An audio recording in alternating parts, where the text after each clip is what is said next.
বাংলাদেশ থাকা যাবে না। বাংলাদেশের মানুষ যে খারাপ, ঘর বাড়ি বউ বাচ্চা, মানে শান্তি নাই। জমি বাড়িতে জমি ধান লাগাইছি, এগুলো সমস্যা। এখনো চলছে বাংলাদেশ। হাসিনা দেশ স্বার্থেই সেখানে হিন্দুদের অবস্থা দুর্বিষহ হয়ে উঠেছে। লাগাতার আক্রমণে দেশ ছাড়ছে সংখ্যালঘু হিন্দুরা। ভারত বাংলাদেশ সীমান্তে ঠিক করছে সনাতনীরা।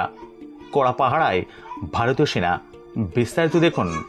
জ্বলছে বাংলাদেশ, আজ এপার বাংলাতেও অনুপ্রবেশের আশঙ্কায় সীমান্তে কড়া নজরদারি চলছে।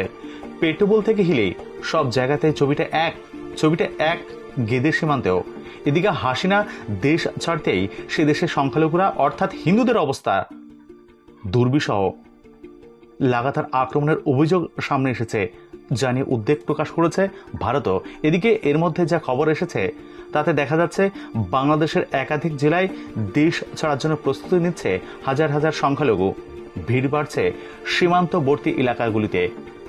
সূত্রের খবর, বাংলাদেশ ঠাকুরগাঁও জেলায় রানীর সংকৈল উপজেলায় ৬ নম্বর কাশীপুর ইউনিয়নের টেম কাভিটা গ্রামের প্রায় সকলেই দেশ ছাড়ার জন্য বেরিয়ে পড়েছেন নিজেদের বাড়ি ছেড়ে।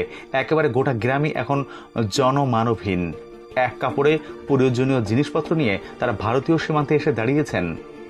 যে এলাকায় তারা এসে জড়ো হয়েছেন তার ঠিক উল্টো পাড়েই উত্তর দিনাজপুর। কিন্তু সেখানে সদা তৎপর সীমান্তরক্ষী বাহিনী, টহল দিচ্ছে বিএসএফ জওয়ানেরা। সীমান্তে এসে পৌঁছানো হিন্দুদের অভিযোগ, তাদের বাড়িঘর ও মন্দির জ্বালিয়ে দেওয়া হচ্ছে। জানান তাদের জীবন বিপন্ন, সেই কারণে তারা ভারতে আশ্রয় চান।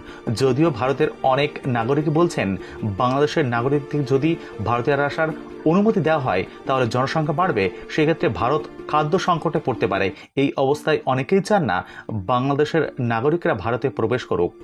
প্রত্যক্ষদর্শীরা জানিয়েছেন বাংলাদেশের হিন্দুদের বোঝানোর চেষ্টা করেন বিএসএফ জওয়ানেরা।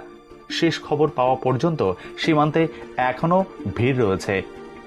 প্রসঙ্গত, কোটা বিরোধী আন্দোলন নিয়ে বাংলাদেশে আন্দোলন শুরু হলেও তা পরে হিংসাত্মক হয়ে ওঠে। দেশ ছাড়তে পালাতে বাধ্য হন সে দেশের প্রধানমন্ত্রী শেখ হাসিনা। ভারতে রয়েছেন তিনি, তবে বাংলাদেশের মৌলবাদীরা সেখানকার সংখ্যালঘু হিন্দুদের উপর অত্যাচার করছে বলে অভিযোগ। তাদের বাড়িঘর, দোকানপাট পুড়িয়ে দেওয়া হচ্ছে, মন্দির ভেঙে ফেলা হচ্ছে, হিন্দু জনবসতিপূর্ণ এলাকায় হামলা চালানো হচ্ছে। রিপোর্ট অনুযায়ী বাংলাদেশের ২৭ জেলায় সংখ্যালঘুরা অত্যাচারের মুখে পড়েছেন। আর এই অবস্থায় সীমান্তে ঠিক করছে